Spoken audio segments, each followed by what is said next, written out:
Let's say I woke up in the morning and I'm like, I want to find a trade right now. Let's just see what I can find, for example. If it really gets to that point, first off, what I would do is go through the big numbers and see what's going on, and then I would look through the big swings and see kind of who's up the most and who's down the most, because they're gonna have the natural harmonics to either go up or down and go back to that 50 point. So if I'm looking and if I'm getting like really crazy and I'm like, I need to get into a trade now, I just want to see like within the next like minute or whatever it is, I would go to the hourly. I would go to the hourly and I go look for some bullish plays that have been beat up, let's say for long. So we'll go to FTM. I'm sure FTM at this point is taking a nice little whopping. Go to FTM. It's one of the ones that is finally getting a buy signal on the hourly. You said, okay, cool. So on the hourly, we're getting a VFI crossover. I can go on the hourly and I can see that we have this divergence right here. This is a hidden bullish divergence. You have lower lows and then you got higher lows on the MACD. You have your RSI that is trending up this whole time too. It's a slight trend up, but it is a trend up. You are seeing that your ADX and your DMI are trending above 50 and that the bulls are coming in really hot on the hourly. So all of this is looking good. This looks like this might be a play that you can take all the way up to where it gets overbought. More than likely that could hit that VPVR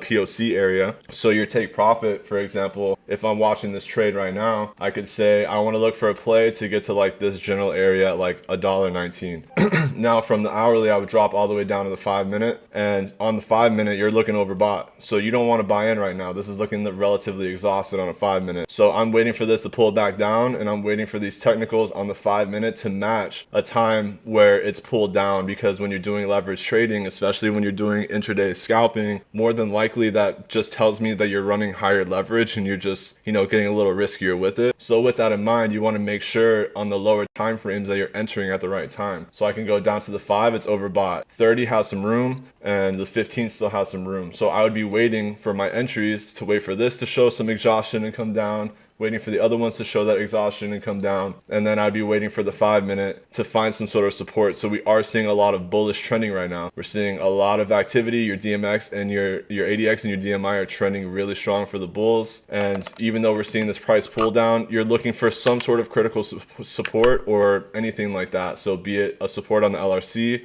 a support on the Nadaraya, a support on the VPVR POC, anything that'll give you a true support where you can hold and you'll see this come back down. You're just waiting for that opportunity to get in and strike. Now, just because right now in this 5-minute chart, it's not giving you anything, you can set your alert. Let's say this does want to come back down. You have an ideal buy in here. So if price does want to push down to, let's say, this $7, we'll mark this as yellow. This would be a nice little area. If this wanted to come back down and find support here, this would be a nice little spot. This will probably bring down your RSI. It'll probably bring down the fast stochastic. Your MACD will stop being so overbought. You might give your VFI some time. You're seeing this bleed is already starting on the 5-minute. So if we can pull down to here, then you have an ideal strike zone. Your other area of interest that you'd watch, if it could get down that far, would be down in this general area where you're starting to see this inverse. They have an inverse head and shoulders here. I'll draw it out if you can't see it by eye. There you are.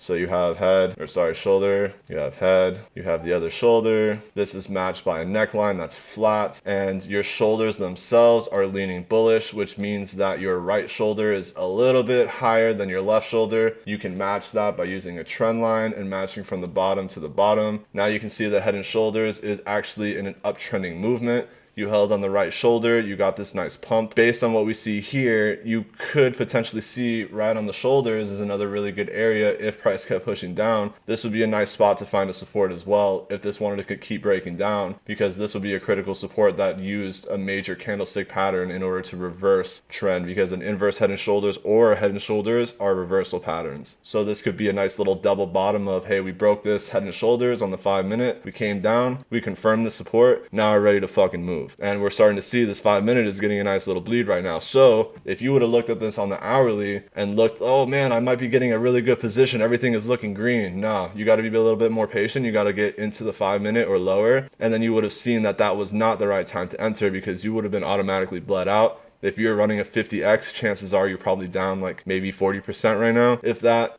somewhere around that general area. So you're just waiting to wait for this to find a support so that there's confluence. Now, if once you start to see this drop down, and then you can go to the 15-minute, this has a little bit of room. You go to the 30-minute, now this one has more room. Now you're testing the support, for example, and your VFI is still going up, and you've given this time to add more trend room. Next thing you know, people are caught trying to short this, and then you're one of the ones that are adding a long position in this general area. And these lines can also be used as DCA lines. So it could be soldier 1, soldier 2, soldier 3, soldier 4. However you want to go about your strategy, everyone does a little bit differently. But these would also be good areas to add your soldiers moving down and to add more liquidity just in case you are pushing that margin too far.